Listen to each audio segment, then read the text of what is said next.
यदि फलन f संवर्त अंतराल a, b में सतत है तो इस अंतराल को परिमित उप अंतरालों में विभाजित किया जा सकता है, यानी हमारे पास इसके सब इंटरवल बनाए जा सकते हैं। अब सब इंटरवल बनाते कैसे हैं, उप अंतराल परिभाषित कैसे करते हैं।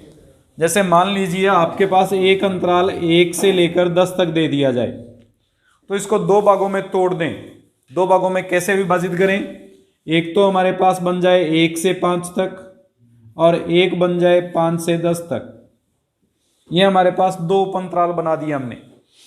इसी प्रकार से इनको और आगे विभाजन कर दें, ये बन जाए 1 से 3 तक, फिर आ जाए 3 से 5, इसको 5 से 7 और इसका 7 से 10। हमने इसके 4 उप अंतराल बना दिए। इस प्रकार से कितने भी उप अंतराल बनाए जा सकते हैं। इसको लगातार हम विभाजित करते हुए अंतरालों को उप अंतरालों में विभाजित कर रहे हैं, बांट रहे हैं उसको। अब इस थ्योरम में कह क्या रहा है कि f जो है वो संवर्त अंतराल AB में सतत है। इस AB को कई उप अंतरालों में विभाजित कर दिया गया। कई उप अंतरालों का मतलब छोटे छोटे टुकड़ों में। AB का एक उप अंतराल मान लिया हमने कुछ इस प्रकार से कि इसके अंदर C एक बिंदु आता है जिस पर A, C और C, B में दो भागों में विभाजित कर दिया हमने, उप अंतराल बन गए। फिर इसके आगे फिर उप अंतराल बना दिए। मान लो ये A हमारे पास 0 और ये B0 को परिभाषित करता है और इसके फिर से दो उप अंतराल में विभाजित कर दिया, A1 और B1, इसको A2 और B2। फिर से आगे उप अंतराल में विभाजित करते जा रहे हैं। अब उसने सिद्ध क्या करने को कहा है कि परिमित उप अंतरालों में, इस प्रकार से इसको उप अंतरालों में विभाजित कर दिया जाए भिन्न भिन्न, तो इन सभी उप अंतरालों में कम से कम, यानी सारे के सारे उप अंतरालों में दो बिंदु x1 और x2 इस प्रकार से जरूर प्राप्त होंगे जिनके लिए f of x1 minus f of x2 का मान हमेशा किससे छोटा होगा, एप्सिलॉन से छोटा होगा। यह हमें सिद्ध करना है कि इन उप अंतरालों में दो बिंदु x1 और x2 इस प्रकार जरूर होंगे जिनके लिए f of x1 minus f of x2 का जो मान आएगा, मापांक आएगा, वो हमेशा एप्सिलॉन से स्मॉलर रहेगा। यह हमें सिद्ध करना होगा। इसको सिद्ध करने के लिए हम इसका विलोम लेके चलते हैं। विलोम कैसे, मान के चलते हैं कि इस उप अंतराल के जब उप अंतराल विभाजित करते हैं तो उनमें से एक उप अंतराल ऐसा है जिसमें ऐसा नियम लागू नहीं होता। ऐसा नियम लागू नहीं होता, इसका मतलब उसके मध्य उपस्थित किन्हीं दो बिंदुओं में फलन के मान का अंतर एप्सिलॉन से छोटा नहीं है। यह हम लेट करके चलेंगे, मान के चलेंगे। तो सबसे पहले हम इसमें लिखते हैं, माना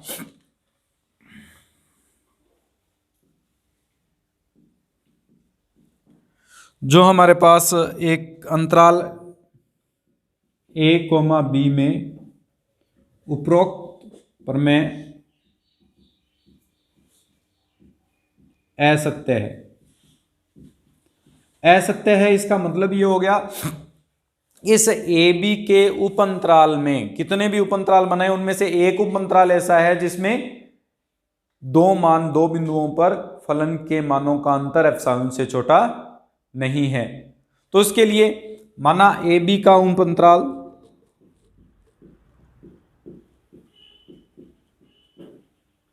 हम एक AB का उप अंतराल विभाजित कर रहे हैं, A, C तथा C, B है।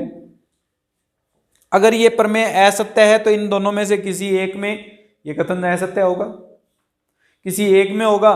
तो माना A, C उप अंतराल के लिए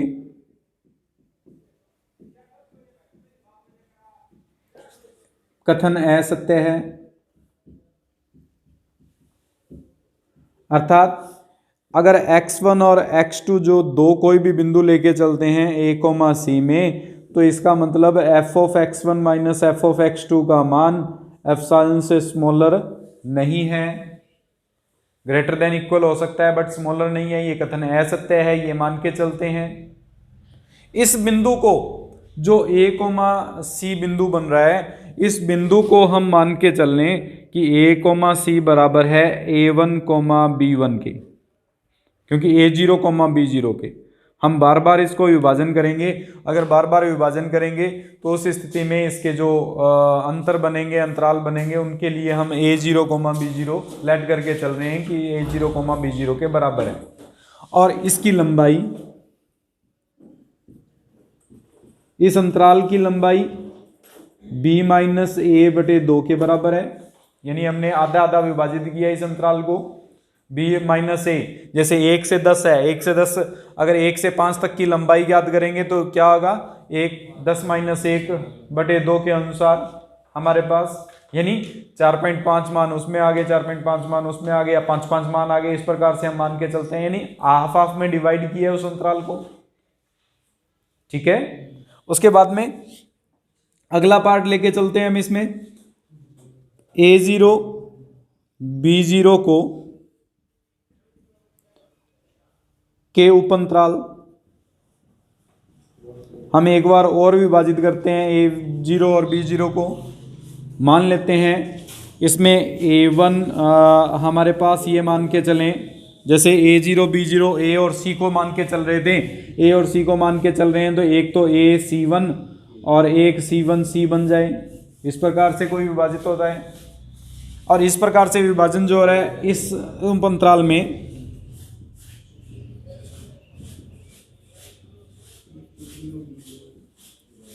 मान लो a, c1 पर जो असत्य है, कथन असत्य है, इस a, c1 को a1 b1 मान लें और इस उपअंतराल की लंबाई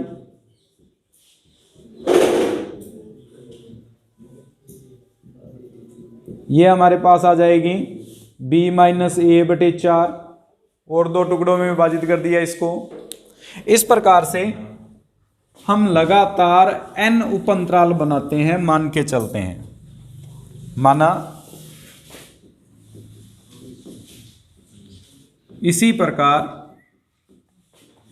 a, b के n उपअंतराल ज्ञात होते हैं जिनमें उपरोक्त प्रमेय असत्य है। ये उपअंतराल कुछ इस प्रकार से है। a, b सबसे बड़ा अंतराल था। इस a, b का जो हमारे पास सबसेट बन रहा है या सब उपअंतराल बन रहा है वो a0, b0 बना। इसका उपअंतराल a1, b1 बना। इसका उपअंतराल a2, b2 बना। और इस प्रकार से लगातार इसके उपअंतराल बनते गए, जो हमारे पास लास्ट में परिभाषित होता है an, bn से। ये हमारे पास इसके n उपअंतराल बना दिए हमने। अंतराल के भी उपअंतराल बन रहे हैं। वो कुछ इस प्रकार से है कि ये जो i था वो मुख्य अंतराल था, इसका उपअंतराल I0, इसका उपअंतराल I1, इसका उपअंतराल I2 और डैश डैश डैश इन सब के उपअंतराल IN से व्यक्त होते हैं। ये छोटे से छोटा उपअंतराल बन रहा है और इन सभी उपअंतरालों में यानी I से IN में कथन असत्य है। हम ये मान के चलते हैं कि ये प्रमेय जो है वो इन सब अंतरालों में, उनके उपअंतरालों में कथन जो है वो सत्य नहीं है। अगर इन सब में कथन सत्य नहीं है तो IN जो है की लंबाई, जो लास्ट में उपअंतराल बनाए इसकी लंबाई क्या होगी। हमने देखो a0, b0 के लिए b-a/2 था, 2 की घात 1 थी। अगर 1 किया तो 4 आ गई, 2 का स्क्वायर आ गया। 2 करेंगे तो 2 की घात 3 आ जाएगी। 3 करेंगे तो 2 की घात 4 आ जाएगी, 1 बढ़ के आ रही है। इसका मतलब IN की जो लंबाई होगी वो b-a/2 की घात कितनी आ जाएगी, n+1 हो जाएगी। जैसे जैसे n का मान अनंत की ओर जाएगा, यानी इस अंतराल को जैसे जैसे छोटे छोटे बार में टुकड़ों में विभाजित करते जाएंगे, वैसे वैसे इस IN जो लंबाई है, अंतराल की लंबाई, उपअंतराल की जो लंबाई है वो हमारे पास देखो b-a/2 की पावर अनंत बनेगा। 2 की पावर अनंत अनंत होता है और किसी में भी अनंत का भाग दें तो कितना आता है, यानी 0 लंबाई का बदलता जाएगा। जीरो लंबाई का मतलब बहुत ज़्यादा छोटे अंतराल बनते जाएंगे, जिस स्थिति में एक ऐसा बिंदु भी आएगा जहां पर दोनों बिंदु समान हो जाएंगे लगभग, जैसे 1 और 1.1 आ जाए, 1 और 1.0001 आ जाए, जिनमें अंतर बहुत ज़्यादा कम होगा, ऑलमोस्ट जीरो के इक्वल आएगा उस स्थिति में। उन कंडीशंस के लिए, क्योंकि हमें ये दिया हुआ है कि अंतराल a, b में फलन सतत है, अगर सतत है तो संततता की कंडीशन क्या थी, x माइनस ए लेस देन डेल्टा के लिए x जीरो लेके चलेंगे यहाँ पे, हमारे पास f of x minus F of x zero का जो मान होता है वो हमेशा एप्सिलॉन से स्मॉलर होगा। यहाँ x जीरो जो बिंदु लिया जाता है वो कौन से अंतराल का था, a, b अंतराल का था। अब हमारे पास देखो, जब ये x माइनस एक्स जीरो इस अंतराल में उपस्थित प्रत्येक बिंदु के लिए ये नियम लागू होता है। अगर प्रत्येक बिंदु के लिए ये लागू होता है तो कम से कम एक बिंदु ऐसा x1 इसमें जरूर होगा जिसके लिए ये नियम लागू होगा। अगर x1 एक ऐसा बिंदु होगा तो हम मान के चलेंगे कि x1 अगर in का अवयव बनता है तो x minus x zero less than delta के लिए f of x1 minus F of x zero का जो मान आएगा वो भी एप्सिलॉन से स्मॉलर होगा।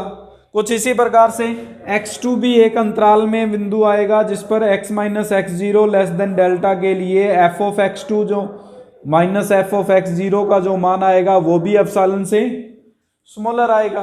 दोनों कंडीशंस हमारे पास, क्योंकि प्रत्येक बिंदु पर दिया गया फलन सतत होना चाहिए। अगर प्रत्येक बिंदु पर दिया गया फलन सतत है तो इस अंतराल में उपस्थित किन्हीं दो बिंदुओं पर भी ये नियम लागू होगा। हम कह रहे हैं कि इसके उप अंतराल in विभाजित किए हमने, in के अंदर दो बिंदु x1 और x2 ले लिए। इनमें यह कथन तो सत्य नहीं था, लेकिन सतत की परिभाषा के अनुसार f of x1 minus F of x zero और f of x2 minus F of x zero का मान एप्सिलॉन से स्मॉलर बनेंगे। अब हम इसको चेक करते हैं, f of x1 minus F of x2 का मान निकालते हैं। इसमें अगर हम एक बार तो f ऑफ एक्स जीरो जोड़ दें और एक बार f ऑफ एक्स जीरो घटा दें तो कोई प्रभाव नहीं पड़ेगा, एज इट इज रह जाएगा। लेकिन जैसे ही इस मापांक को हटाएंगे तो f of x1 minus F of x zero plus F of x2 minus F of x zero लिखा जा सकता है मापांक के रूप में। और ये वैल्यू जो थी वो भी एप्सिलॉन से स्मॉलर थी और ये जो वैल्यू है वो भी एप्सिलॉन से स्मॉलर थी। इसका अर्थ ये हो गया कि हमारे पास f of x1 minus F of x2 का जो डिफरेंस है वो एप्सिलॉन प्लस एप्सिलॉन से स्मॉलर है। एप्सिलॉन प्लस एप्सिलॉन का मतलब हमारे पास दो वैल्यूज लेके चल रहे हैं हम, और उन दोनों वैल्यू में एप्सिलॉन प्लस एप्सिलॉन दो एप्सिलॉन को व्यक्त करेगा तो दो एप्सिलॉन से स्मॉलर है। F of x1 minus F of x2 smaller than है दो एप्सिलॉन से। दो एप्सिलॉन जो है वो एप्सिलॉन से हमेशा क्या कंडीशन मान के चलेंगे, स्मॉलर कंडीशन को कंसिडर करेगा, यानी F of x1 minus F of x2 always smaller होगा किससे, एप्सिलॉन से। दो बिंदु लिए हमने इस अंतराल में, उन दोनों बिंदुओं पर फलन का जो मान का अंतर है वो एप्सिलॉन से स्मॉलर आ रहा है, लेकिन हम कह रहे थे कि कथन असत्य है, विरोधाभास आ गया, दोनों एक दूसरे के कंट्राडिक्शन बन गए। इसका मतलब जो हमने माना था वो गलत है, उसने जो दिया हुआ है वो कथन सत्य है। जो विरोधाभास है अतः दिया गया कथन सत्य है।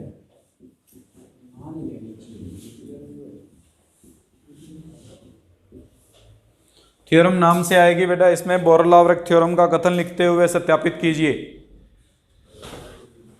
अगर किसी समवर्त अंतराल में सतत है तो वह उस अंतराल में परिबद्ध भी होगा, बाउंडेड भी होगा।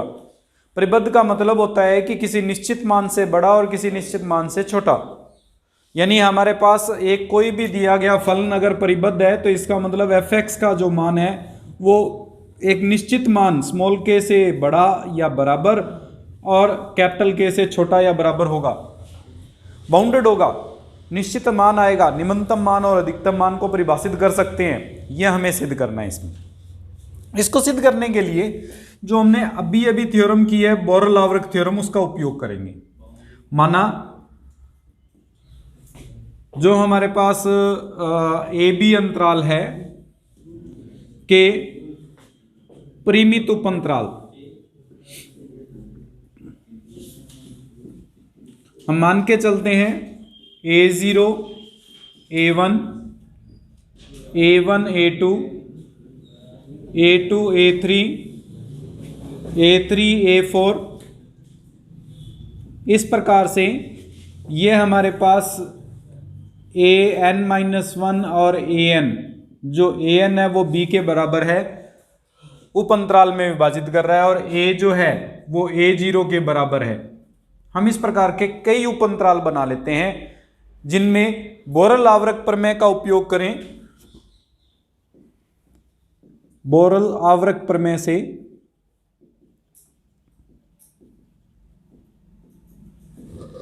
दो बिंदु x1 और x2 इस प्रकार से जरूर विद्यमान होंगे जिनके लिए f of x1 minus f of x2 का जो मान है वो एप्सिलॉन से छोटा होगा। सबसे पहले हम लेके चलते हैं इसमें A0, A1 के लिए। इसमें दो बिंदु A0 और A1 दोनों विद्यमान है। अगर A0 और A1 दोनों विद्यमान है तो इसका मतलब f of A1 minus f of A0 का मान एप्सिलॉन से छोटा होगा। बोरल-हावर्क प्रमेय का ही उपयोग कर रहे हैं। इसके दो बिंदु ले लिए हमने, पहला बिंदु A0 और दूसरा बिंदु A1। इन दोनों का अंतर भी हमारे पास स्मॉलर देन होगा, किससे? एप्सिलॉन से, बोरल-हावर्क प्रमेय का उपयोग करते हुए। ये मापांक को हटाने का नियम बताया हुआ है कि f ऑफ A1 का जो मान है वो अन बिटवीन आएगा किसके?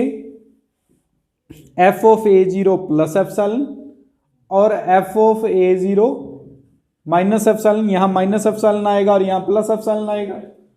ये हमने ये टॉपिक किया हुआ है कि अगर x माइनस ए का मान b से स्मॉलर है तो इसका मतलब x माइनस ए का मान माइनस बी और प्लस बी के बीच में आएगा, जिससे x का मान a माइनस बी और a प्लस बी के मध्य उपस्थित होगा जब भी मापांक को हटाते हैं।